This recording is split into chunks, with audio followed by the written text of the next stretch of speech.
ముఖ్యమంత్రి జగన్మోహన్ రెడ్డి ప్రతిపక్ష నాయకుడిగా ప్రకాశం జిల్లాలో పాదయాత్ర చేసినప్పుడు నియోజకవర్గాల్లోని అభివృద్ధితో పాటు కొన్ని వర్గాలకు కలిపి 25 హామీలు ఇచ్చారని ఎర్రగొండపాలెం టీడీపీ ఇన్ఛార్జి గూడూరి ఎరిక్షన్ బాబు తెలిపారు. కానీ జగన్ సీఎం అయ్యాక హామీలన్నీ అమలు చేయడంలో జిల్లాకు గుండు సున్నా చుట్టారని ఎరిక్షన్ బాబు ఎద్దేవా చేశారు. వచ్చే ఎన్నికల్లో ఉమ్మడి ప్రకాశం జిల్లాలో పోటీ చేసే వైసీపీ అభ్యర్థులను చిత్తుగా ఓడించాలని ప్రజలను కోరారు.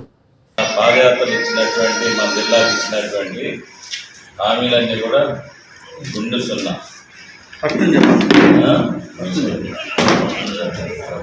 ప్రకాశం జిల్లాలో జగన్మోహన్ రెడ్డి ప్రతిపక్ష నాయకుడిగా ఉన్నప్పుడు పాదయాత్ర చేస్తూ వచ్చినప్పుడు నియోజకవర్గాల వారీగా ఆయన ఇచ్చినటువంటి హామీని మొత్తం జిల్లా మొత్తానికి ఆయన 25 హామీలు ఇస్తే పూర్తిగా అమలు చేసినవి 0, పాక్షికంగా అమలు చేసినవి 0, అమలు చేసిన శాతం 0. అంటే 100% ఆయన ఈ జిల్లాలో ఇచ్చినటువంటి హామీలన్నీ కూడా అమలు చేయలేకపోయాడు, ఫెయిల్ అయ్యాడు. అందుకు నియోజకానికి సంబంధించినటువంటి వ్యవసాయం పొగాకు బేరాలను మూతపడకుండా ఓనర్లకు ఆర్థికంగా సహాయం చేస్తానని చెప్పి ఆ రోజు మాట ఇచ్చాడు. పొగాకు బేరం ఓనర్లకు ఆర్థిక సహాయం చేస్తానని చెప్పి మోసం చేసింది. తర్వాత నీటిపారుదలలో రాళ్లపాడు ప్రాజెక్టుని ప్రభుత్వం వచ్చిన 6 నెలలు పూర్తి చేసి ఎన్నికల ముందు ప్రజలను నమ్మించి ఓట్లు వేయించుకొని మోసం చేశారు. రామాయపట్నం పోర్టు నిర్మాణం పూర్తి చేస్తానని మరి రామాయపట్నం బందరు కాకినాడలోని గేట్వే పోర్టుకి పునాది వేసింది చంద్రబాబు నాయుడు గారు. నేడు ఈ పోర్టుల ప్రగతి ఎక్కడ వేసిన దొంగలు అక్కడలాగానే ఉంది. ఏపీ పోర్టులపై ఆదాని కన్ను పడింది. కృష్ణపట్నం గంగవరం పోర్టు ఇప్పటికే ఆదాని కట్టబెట్టారు. తర్వాత సోమశిల ప్రాజెక్టు ఉత్తర కాలం ద్వారా రాళ్లపాడుకు నీళ్లు తరలిస్తానని చెప్పింది, అది కూడా అమలు చేశారు.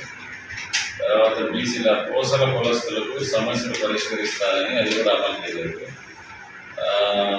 బందుపూర్లో ఎడ్లూరుపాడు చెందిన 990 ఎకరాల భూ సమస్య పరిష్కరించి సాగు చేసుకుంటే వారికి హక్కులు కల్పిస్తానన్నది అది పూర్తిగా అమలు కాలేదు.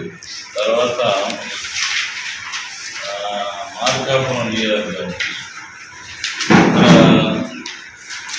రామతీర్థం ప్రాజెక్టు పూర్తి చేస్తానని అది పోయింది. ముళ్ళకమ్మ ప్రాజెక్టు పూర్తి చేస్తానని అది పోయింది. వెలుగొండ ప్రాజెక్టు పూర్తి చేస్తానన్నది అది పోయింది. డిస్ట్రిక్ట్ మినరల్ ఫండ్ పేరుతో వసూలు చేస్తున్న ట్యాక్స్ రద్దు చేస్తానని తగ్గినప్పుడు అది కూడా అమలు చేయలేదు. ఫ్లోరైడ్ నుంచి కనీరికి విముక్తి కల్పిస్తానని అది కూడా అమలు చేయలేదు.